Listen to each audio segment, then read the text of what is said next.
Oke, Pak Agus, kembali lagi kita di sesi kedua. Halo kawan-kawan semuanya, para perusahaan seluruh Indonesia. Seperti yang teman-teman kata, berbicara dengan Pak Agus itu, kalau 1 jam mah nggak pernah cukup. Nah, jadi kalau berbicara dengan Pak Agus itu selalu seru. Banyak sekali pembahasan yang bisa diceritakan, bisa dilanjuti, kita elaborasi lebih lanjut. Namun memang kita harus tahu batasan waktu dan komitmen kita terhadap waktu itu, karena kita sudah janji bahwasanya lebih kurangnya 1 jam. Namun ya seperti itu, kita kompensasi sedikit ya Pak Agus ya. Kompensasi beberapa menit lah, 20 menit gitu atau ini maksimal, jangan sampai 2 jam gitu ya, yang kurang bagus. Ya. Oke, jadi nanti 15 hari. Kevin.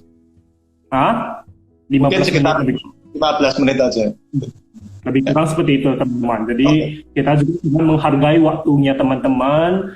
Mungkin nanti setelah ini akan beraktivitas, Pak Agus mungkin juga akan beraktivitas. Jadi kita sangat menghargai waktunya. Namun karena tadi belum sampai pamungkasnya. Sedikit kompensasi waktunya untuk sesi kedua ini. Nah, bagi teman-teman yang mau bertanya nanti juga bisa kita buka Q&A-nya karena tadi belum sempat dijawab juga Pak Agus. Nah, siap ya. Kalau teman-teman sudah mau bertanya, siap-siap nanti langsung tulis. Sudah hadir semuanya, kurang saat ini udah 30-an orang. Mari kita mulai lagi Pak Agus. Pak Agus tadi sudah berbicara tentang unified mind. Jadi saya ulang sedikit tadi. Jadi untuk mencapai surga itu tidak perlu tunggu mati teman-teman. Tidak perlu tunggu tua juga. Kalau bisa sudah sampai unified mind, teman-teman akan merasakan, akan mengalami apa? Mengalami bagaimana surga itu di dalam pikiran kita, di dalam kualitas pikiran kita. Nah itu sudah mengalami surga. Jadi rasa-rasanya itu kalau Pak Agus tadi ceritakan, ya unified mind sudah mengalami surga. Tapi belum sampai di sana. Jangan berhenti di sana. Ada lagi yang namanya level ke-7. Level ke-7 itu ya tadi saya sebutkan sudah berulang kali, yaitu level ke-7 itu Satori. Nah, bisa diulas sedikit nggak Pak? Level ke-7 yang lebih pamungkas dari surga itu, yang beyond itu. Nah, itu boleh diceritakan nggak Pak Agus? Untuk teman-teman jadi terinspirasi dan jadi termotivasi untuk ikuti langkah-langkahnya Pak Agus. Boleh diceritakan lagi nggak Pak? Oke. Kevin, sambil pertama tadi kita kasih kesempatan kawan-kawan Q&A ya. Andai kata ada pertanyaan, mungkin nanti kita bisa bahas satu dua pertanyaan. Kemudian juga saya ingin kembali sedikit, flashback sedikit urusan melepas atau tanggung jawab. Saya akan cerita sedikit pengalaman saya, juga sedikit hal yang personal gitu ya. Kita kembali tadi komiknya Kevin tadi loh, yang soal dari burung berkicau tadi. Kita bahas tambahan sedikit karena itu topik itu saya agak risau gitu ya, agak risau urusan itu karena sering bikin salah kaprah. Sebaiknya kita butuh konteks, ada konteks urusan itu. Kasus. Pak Agus, boleh saya ceritakan sedikit dulu ceritanya? Bagus ya, bacakan aja yang itu ya. Jadi salah buka. Kalau nggak salah chapter 92 itu, ingat saya.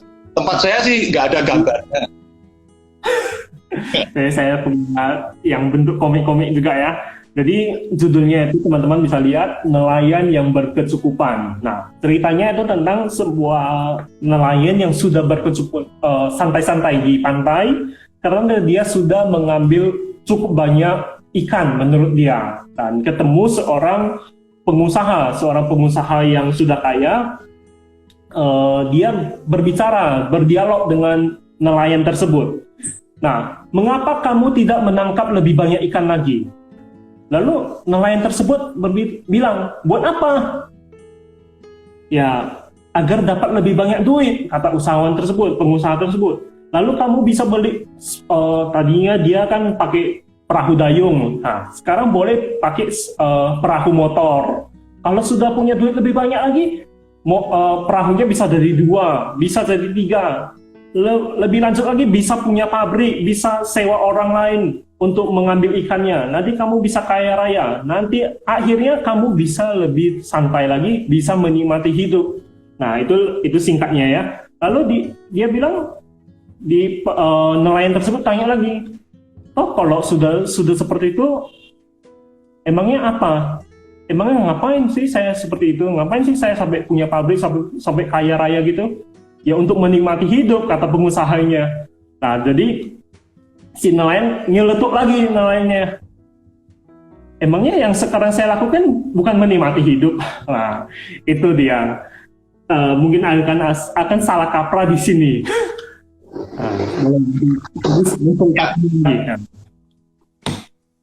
Ya, saya suka bahas itu lagi sedikit tambahan.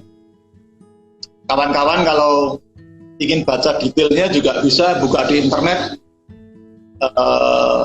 Kalau nggak salah judulnya Nelayan yang Puas, Anthony de Mello. Anda bisa googling de Mello, DEMELLO, de Mello. Kemudian judulnya Nelayan yang Puas. Kalau nggak salah di internet Anda bisa googling. Ya, itu cerita memang tentu saja niatnya baik ya. Maksudnya itu juga seperti saya utarakan tadi, waktu kita bicara soal angka, arah, supaya kita juga tahu arah, kita tahu batas,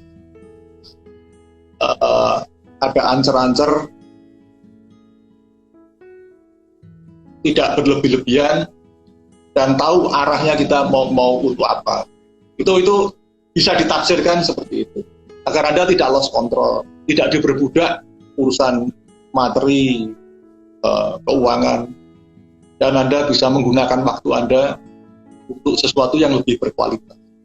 Tapi cerita itu juga menurut saya dalam pengkisahannya kurang bagus, pokoknya bisa disalah tafsirkan. Nah, jangan sampai kisah seperti itu digunakan untuk menjustifikasi perilaku pemalas, menghindar tanggung jawab. Ini yang lebih jelek, yaitu acap kali yang terjadi, orang jadi munafik atau double standar. Yeah. Kalau urusan tanggung jawab, dia bilang saya melepas. Tapi nanti giliran urusan hak, bagi-bagi hasil, dia nuntut jatah, minta bagian yang sama. Nah itu nggak fair. Jangan sampai begitu, double standard. Artinya melepas, tapi bagian hak Anda menuntut. Dan kejadian demikian juga terjadi di berbagai macam sektor kehidupan gitu. Di spiritual juga bisa terjadi seperti itu. Ada orang bekerja keras, Anda tuduh ambisi. Ketika dia mencapai pencapaian, Anda iri, sakit hati. Jadi hati-hati. Dalam sebuah cerita itu bisa ditakdirkan, bisa bikin orang salah paham. Ya. Saya juga akan cerita sedikit sebelum nanti masuk ke pertanyaannya kayak gitu. Kasus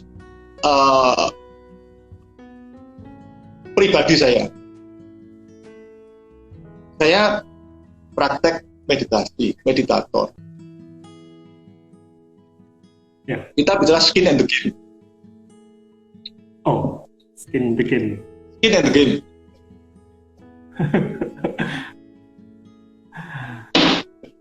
Itu dia bukunya, Skin the Game, bukunya Taleb.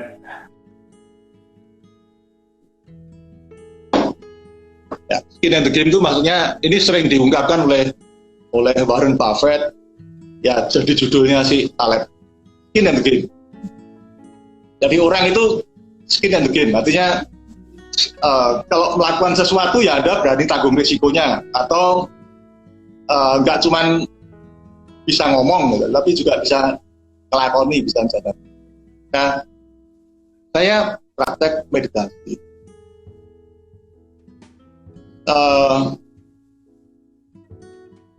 Terhadap orang dekat saya, terhadap keluarga saya, tentu saja saya juga berharap keluarga, anak saya juga belajar meditasi. Ini saya kaitkan dengan cerita tadi ya, ceritanya yang nelayan tadi, tentang salah kaprah urusan itu.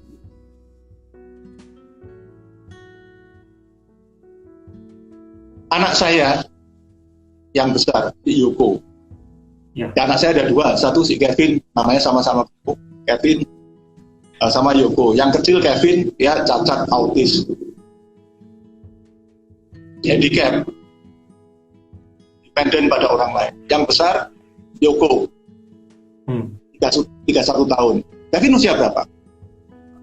Saya usia 28. Wah, malah lebih muda lagi dari anak saya. Oke.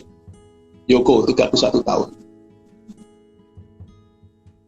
Anak saya dulu juga ngomong urusan meditasi, juga ikut retret. Waktu kita ada retret di Jogja, Sifu Gwojun, Sifu Cicen, ya dia ikut.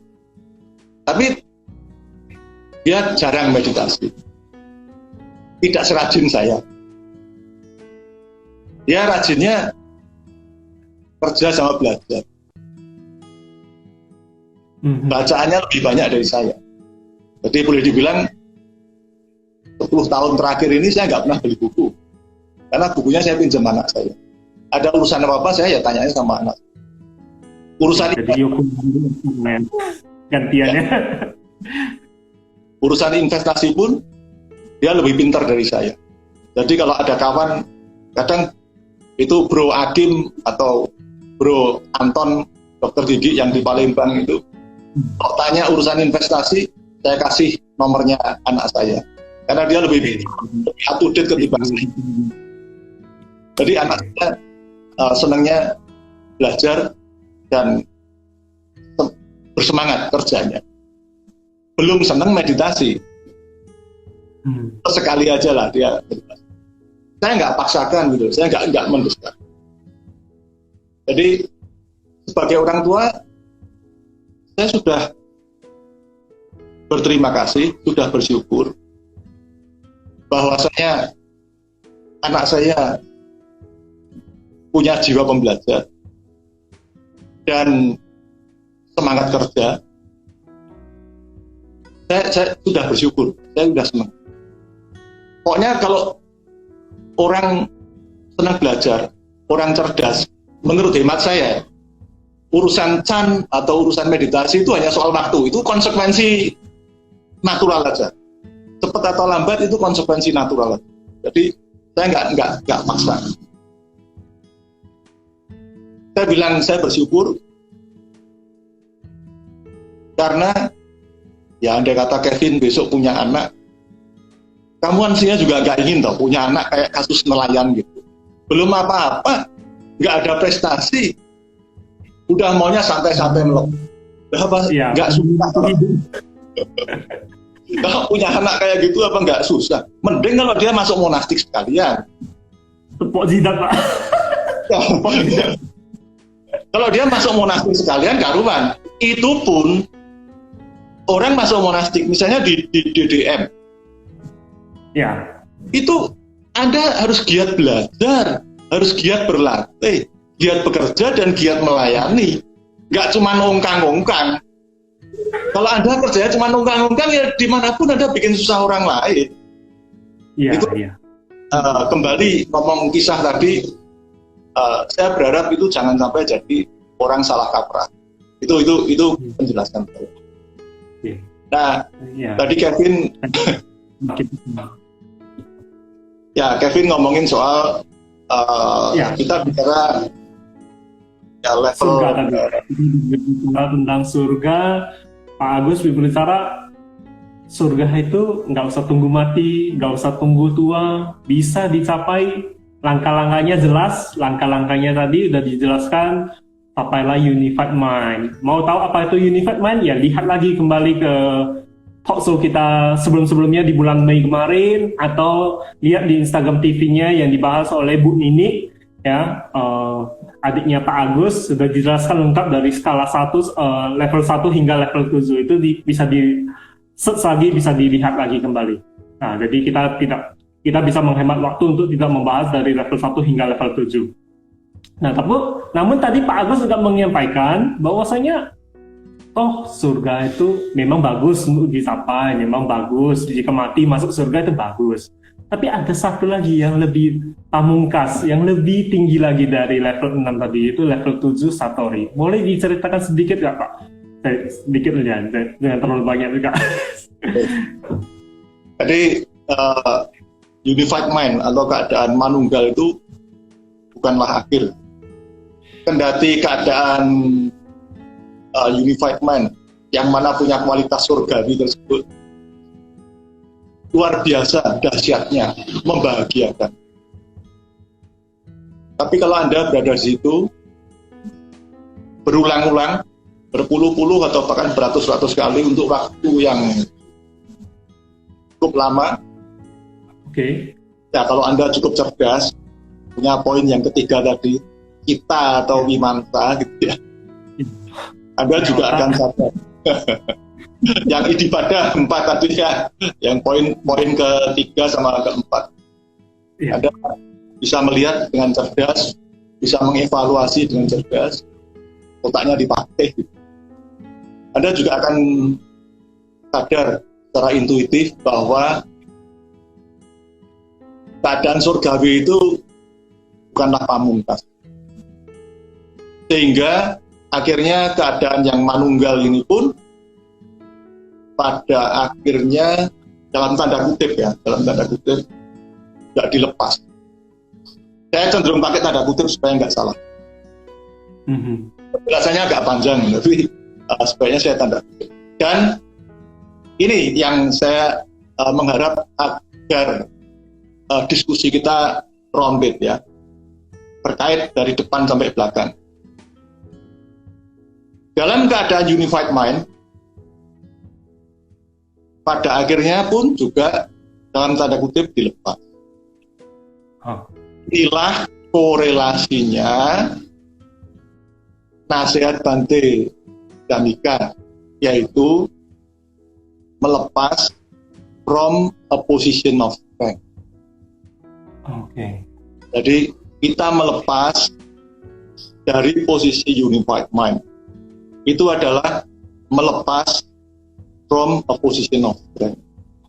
Ya kalau kita bahas nanti kita bisa sampai 2 minggu. Ya, ini kalau detailnya lebih lengkap ya 1 jam nggak pernah cukup ya kan Pak. Oke, dan menarik sekali.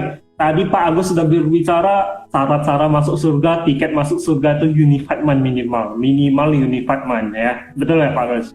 Ya. Tiket minimal unified mind. Untuk apa unified mind? Cari tahu sendiri di Instagram TV kita sebelum-sebelumnya. Nah, tadi Pak Agus juga berbicara melepas unified mind. Itu menarik. Melepas unified mind itu menarik sekali. Dan menceritakan position of strength. Nah, itu teman-teman perlu dicatat juga itu teman-teman. Penting sekali bahwa kita melepas, kalau mau belajar melepaslah from position of strength, posisi yang tinggi, posisi unified mind. Nah, kalau melepas spiritual, posisi yang paling tinggi. Kalau kekayaan ya melepasnya itu dalam posisi kaya raya, bukan posisi seperti nelayan tadi ya. Melepasnya itu masih baru punya perahu kayu dan melepas ya. Nah, itu bukan contoh yang baik. Jadi dengan modal unified mind kita bisa melepas from a position of strength sehingga menuju pantai seberang yaitu Satori. Gate paragate parasanggate bodhiswaha. Sadu. Nah, teman-teman. Kevin. Jadi, halo. Ya. Saya lihat ada, kalau nggak salah ada Pak Bun ya. Ada Pak Buntarjo. Pak Bun, selamat datang Pak Bun. Saya ini kalau ngomongin soal ngomongin soal kaya raya segala apa ini bisa kualat saya sama Pak Bun. Oh, saya nggak ada segininya sama Pak Bun. Kalau Pak Bun mah itu, kalau Anda bilang Pak Bun mah udah mungkin beratus-ratus annual living cost itu, Kevin. Jadi, ya. tapi saya yakin beliau akan kasih blessing ke kita. Kita boleh ngomong beliau ini adalah contoh melepas from a position of strength. Ya, Itu seperti yang dijelaskan di talkshow beberapa minggu yang lalu. yes, ya. yes. Saya sungguh salut ke beliau. Bagi saya itu statement beliau itu full statement. Beliau dengan lantang bilang, saya ini praktek 30 tahun dari 2 jam atau bahkan 3 jam nggak dapat hasil apa-apa gitu. Tapi jalan terus 30 tahun nggak dapat hasil apa-apa dalam tanda kutip, tapi jalan terus. Itu bagi saya adalah full statement. Nah, masalahnya ya saya dengan guyon saya terus BA Pak Bun, ini guyon ya, mohon jangan dianggap sebagai mutlak-mutlakan. Saya guyon sama Pak Bun.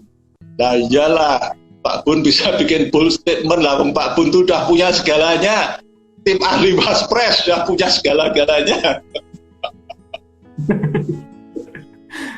Namun demikian, satu hal saya juga mau ngomong. Saya pikir nggak sekedar itulah. Saya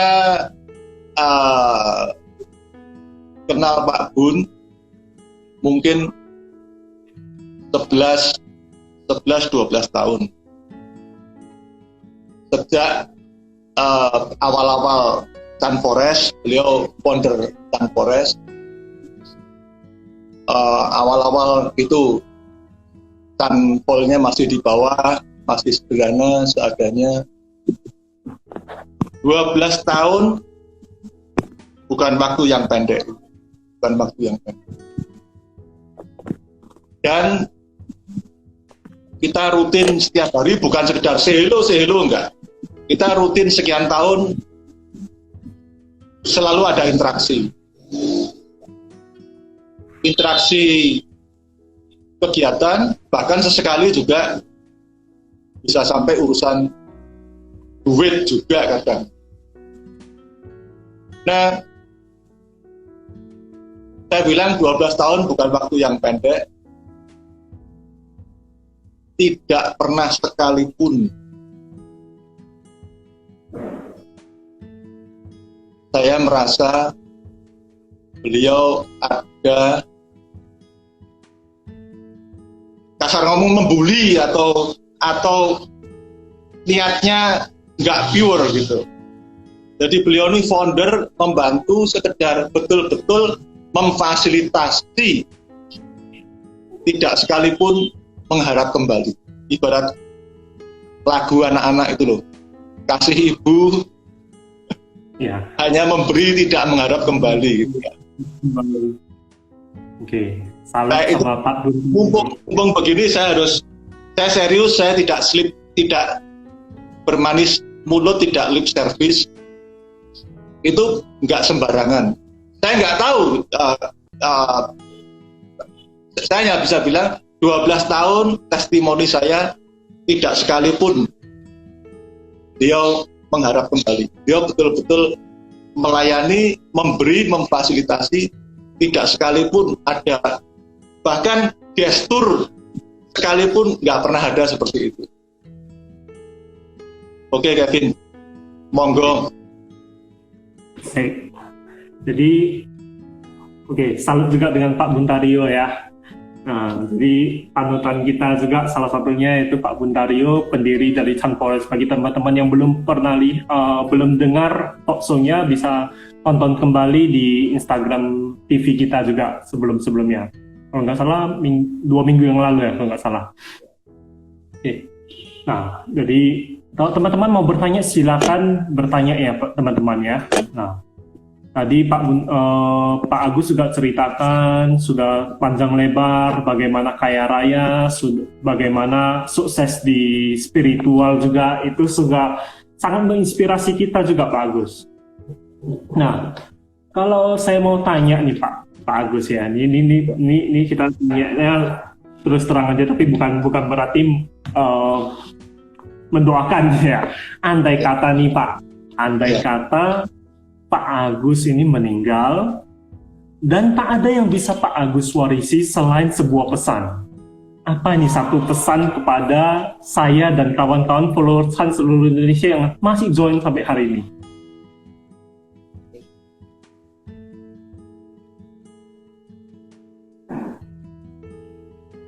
Saya kembali ke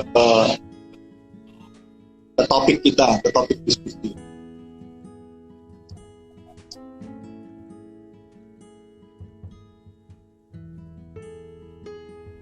Kebetulan memang saya juga risau gitu, soal ada concern, ada kerisauan soal topik tersebut, di mana saya nggak ingin orang salah kaprah seperti yang sudah kita bahas.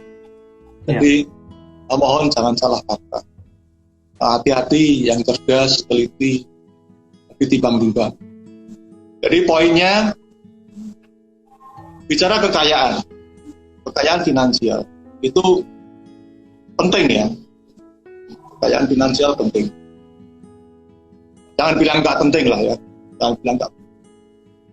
Kalau nggak penting, ngomong nggak penting, saya jadi ingat quote Warren Buffett. Oh, quote-nya Warren Buffett. Ya. Warren Buffett bilang begini, uang bukanlah segala-galanya. Akan tetapi, pastikan dulu bahwa Anda sudah punya penghasilan sebanyak-banyaknya sebelum Anda ngomong-ngomongan nggak mutu seperti itu. Oke. Itu masih. Dan Warren Buffett itu akhirnya melepas seluruh hartanya. Hampir 100 billion dilepas semua. Dia dedikasi charity, diberikan ke Bill Gates, yayasannya Bill Gates, untuk berbagai macam kegiatan, biasanya nyangkut kesehatan, pendidikan, semacam itulah, untuk Gates Foundation. 100% dia lepas semua. Oke. Nah, jadi uang itu penting. Namun demikian, uang, harta, itu pada akhirnya tidak bisa menjadi an end by itself. An end by itself. Okay. Dan sebetulnya by itself. Dan sebetulnya tidak sekedar urusan uang. Kesehatan, keluarga, relasi, segala hal lah, termasuk tubuh kita ini, pada akhirnya tidak bisa menjadi an end by itself. Ya. Lalu apa yang bisa menjadi an end by itself? Apa itu Pak? Ya, bagi saya hanyalah Chan. Oke, hanyalah Chan, menarik sekali. Ya, hanyalah Chan yang bisa menjadi an end by itself. Nah, untuk itu pesan saya, investasikanlah waktu dan energi semampu Anda, sedikit gak apa-apa, tapi investasikan seawal mungkin, sedini mungkin di Chan. Sedikit, tapi sedini mungkin.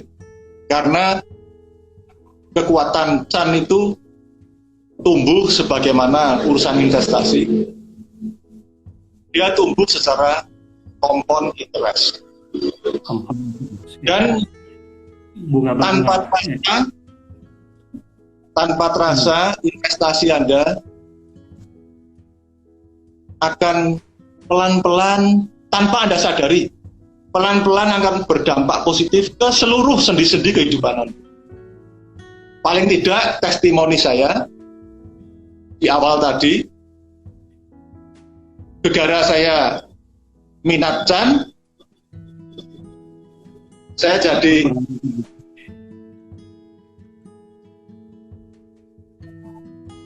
Ya, di indeks fund. investasi di tempat yang tepat. Ya. Jadi lebih tahan terhadap krisis. Ya. Jadi di semua, pelan-pelan di semua sektor kehidupan, urusan Chan itu akan memberi dampak positif pada Anda. Ya sebisanya Anda, sedikit tidak apa-apa. Tapi sedini mungkin rutin tiap hari. Investlah di Chan. Waktu Anda, energi Anda dedikasikan rutin setiap hari, Anda tidak akan menyesal. You will get the last love. The last love, yes, keren nih Pak Agus. Jadi teman-teman, pesan penting warisan dari Pak Agus itu investasilah di Chan sedini mungkin, karena Chan itu punya compound interest, bunga berbunga. Pada akhirnya suatu hari nanti kamu akan mendapatkan bunganya itu, hasilnya itu, pastinya mantap, pastinya tidak akan menyesal. Oke. Dan Anda akan tertawa di akhir itu. Lalu tadi ada yang bertanya ini namanya nggak jelas. Need water and sleep. Need water and sleep. Hubungan antara Chan dengan investasi itu bagaimana Pak? Ini mungkin dia belum kedengaran dengan jelas atau mungkin penjelasannya tadi terlalu cepat. Boleh diulangi lagi Pak Agus? Ya, boleh dibilang kalau kita bahas tadi dari depan,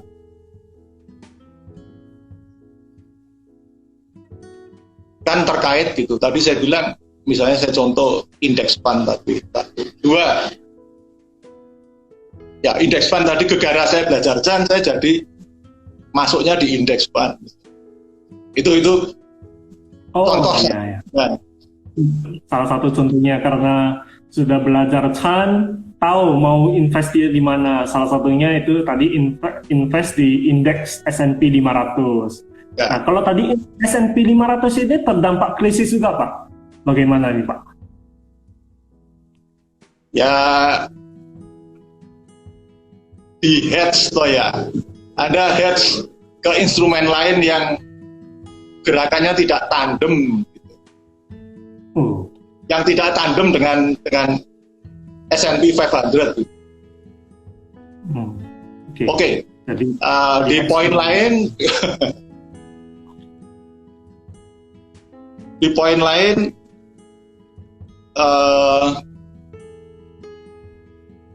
urusan Chan itu juga berkait dengan investasi, tidak bisa press program. Nggak bisa Anda mau hari ini terus besok langsung berubah. Akhirnya butuh waktu lah. Jadi untuk itu makanya Anda butuh start sedini mungkin. Saya bilang butuh waktu itu di semua sektor kehidupan, semua itu seperti itu. Semua butuh waktu. Ibaratnya seperti Anda belajar bahasa Inggris, bahasa asing, atau Anda belajar nyopir. Kalau belajar nyopir mungkin kurang jelas. Yang lebih jelas adalah bahasa Inggris. Saya kasih contoh belajar nyopir dulu. Anda belajar nyopir, Anda misalnya punya jatah waktu total 12 jam. Lebih baik 12 jam itu Anda bagi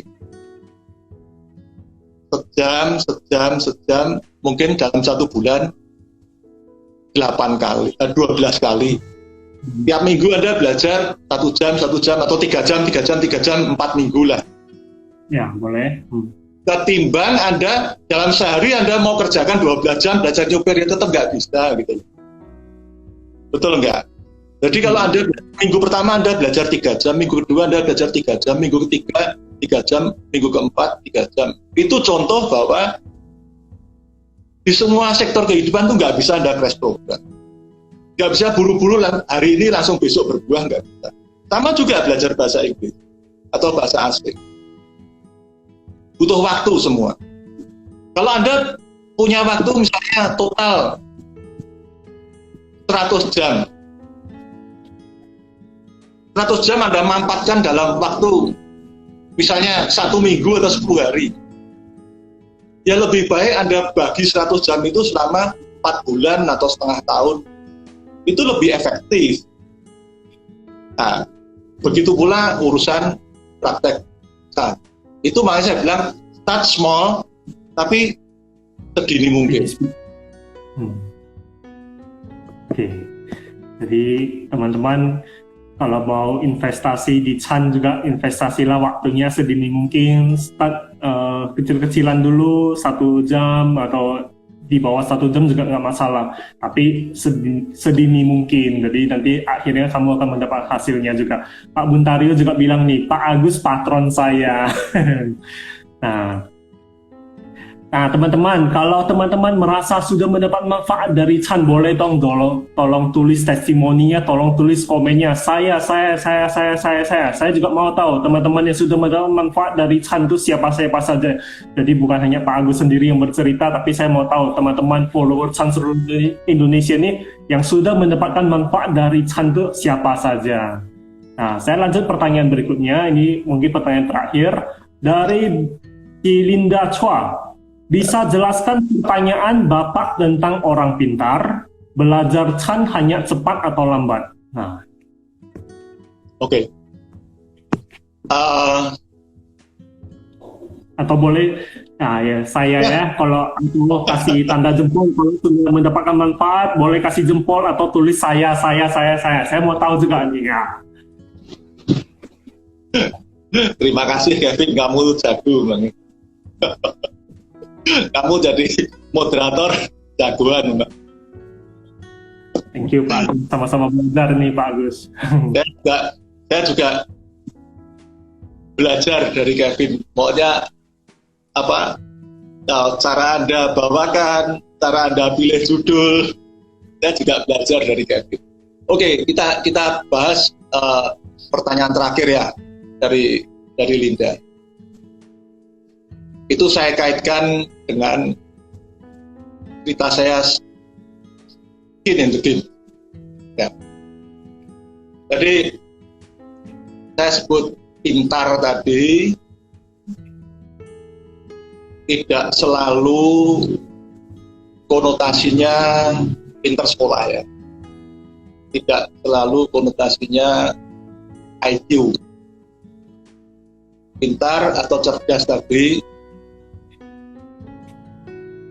konotasinya lebih ke urusan wisdom.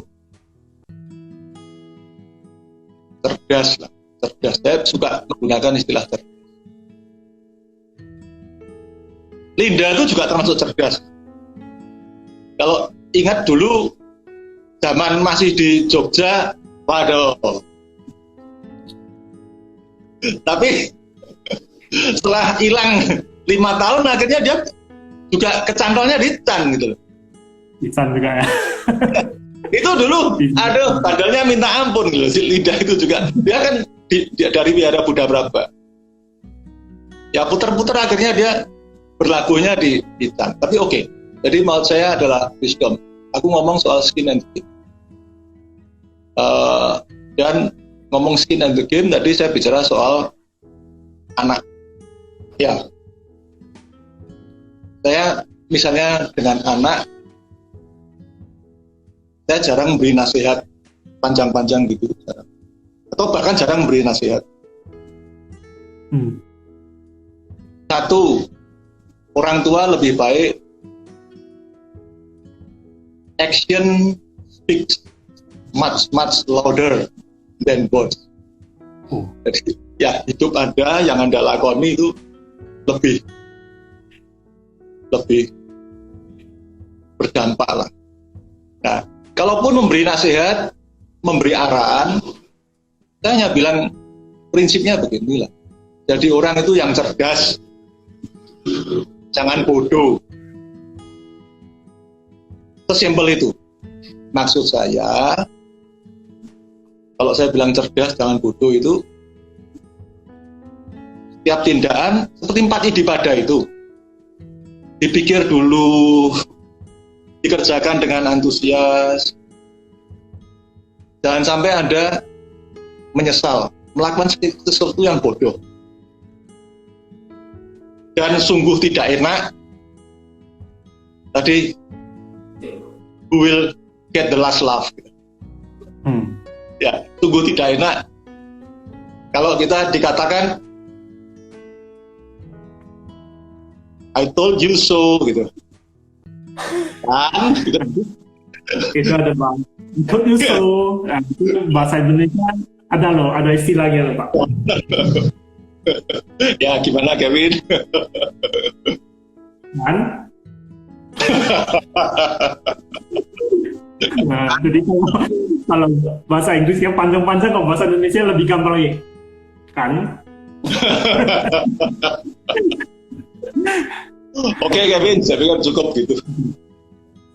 Semoga menjawab ya. Jadi cerdas itu cepat atau lambat Anda akan mengarah ke situlah. Nggak usah pakai dikuliahi agama panjang-panjang. Kalau Anda cerdas, itu adalah prajna. Cepat atau lambat Anda akan mengarah, hidup Anda akan mengarah ke situ. Itu lebih penting lah ketimbang Anda KTP-nya agama Buddha.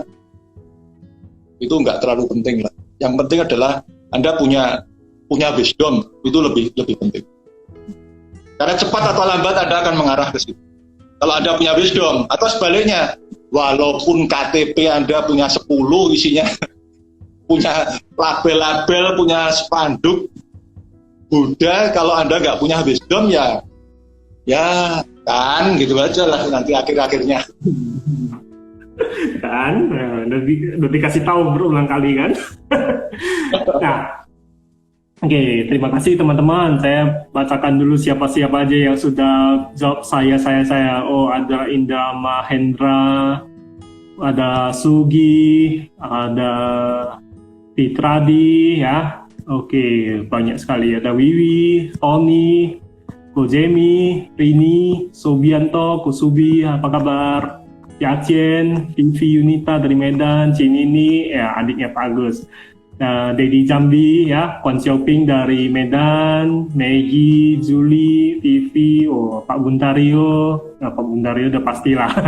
Carolina, apa kabar? Ya, Yasien, Rohana, Cia Rohana, Kujimi, ya banyak sekali.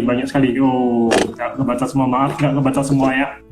Di atas Dr. Gigi Anton juga, thank you semuanya. Tadi ada yang bertanya lagi, boleh gak join komunitas Chan di Indonesia ini walaupun saya tidak beragama Buddha? Boleh gak? Nah, ini Pak Agus saja yang jawab lah. Saya kan foundernya di depan saya. Di atas saya ini foundernya Chan Indonesia, founder komunitasnya Pak Agus saja yang jawab. Chan itu lintas segalanya. Chan itu adalah kehidupan. Chan itu memadai semuanya. Dia nggak ada batas-batas dan nggak ada kaitannya itu soal urusan KTP. Dan yang terakhir saya mau ngomong itu ada Jeng Maya itu Purwokerto. Itu besok harus ditagih, dia suruh jadi narasumber tuh Mbak Maya itu. Ya. Sahabat saya sejak di Jogja udah 17-16 tahun yang lalu dia ngumpet aja, dia kalau dicari suruh jadi narasumber lari dia ngumpet. Iya. Itu guru bahasa Spanyol jagoan tuh ikut potret bareng Sifu Godun sejak awal-awal itu harus ditagih gitu. Nanti kita tungguin ya acara dengan itu. Kita DM nanti ya, kita cari dia. Sudah 17 tahun nggak keluar, sekarang harus keluar. Jadi teman-teman, seperti yang Pak Agus bilang, founder kita sudah kasih izin nih, semua agama, semua tak terbatas. Chan itu tak terbatas oleh satu agama. Silakan masuk, silakan join apapun program-program yang kita buat, ya silakan join selagi masih ada ya. Nah, jadi saya rasa cukup untuk hari ini teman-teman. Semoga semuanya mendapat manfaat, semoga semuanya mendapatkan kesempatan, dapat inspirasi, dapat persepsi yang lebih baru lagi, yang lebih bagus lagi. Tadi soal pintar juga sudah dijelaskan, bukan hanya soal pintar di otak, pintar di IQ, tapi pintar itu dalam artian sudah wisdomnya juga. Jadi teman-teman semoga dapat wisdom juga dari sesi hari ini. Teman-teman, acara ini tidak hanya berhenti di sini, ada acara-acara berikutnya. Minggu depan juga ada acara lainnya lagi dengan pembicara yang lain. Mungkin bukan saya jadi moderatornya, ada orang lain yang menjadi moderatornya, dengan tentu saja narasumbernya juga berbeda-beda. Selain itu juga ada sesi Zoom dengan Chan Master Koyen di hari Kamis. Hari Selasa juga ada sesi Zoom diselenggarakan oleh Chan Ekayana. Nah, untuk lebih lanjutnya boleh DM saja ya, kalau mau tahu, atau kepoin Instagram kita lah, Instagram Chan Indonesia dan Chan Medan tuh bisa kita lihat. Nah, juga ada Chan Jambi kalau teman-teman dari Jambi semuanya. Nah, tadi Pak Agus juga berbicara and by itself itu hanyalah Chan. Nah, nanti kita pasti penasaran itu kayak mana gitu. Nah, tunggu saja sesi-sesi Pak Agus berikutnya ya. Ditunggu, itu akan jadi topik kita berikutnya. Baik, sudah berakhir sesi kita hari ini. Saatnya saya mengucapkan terima kasih. Sampai jumpa. Bye-bye. Thank you, Kan Eun, Pak Agus. Terima kasih, Pak Agus. Saya belajar banyak. Saya juga itu tadi yang saya juga ikut. Saya juga mendapat manfaat yang banyak dari Chan ini. Thank you Pak Agus, sampai jumpa, bye-bye. Teman-teman semua, audien, terima kasih.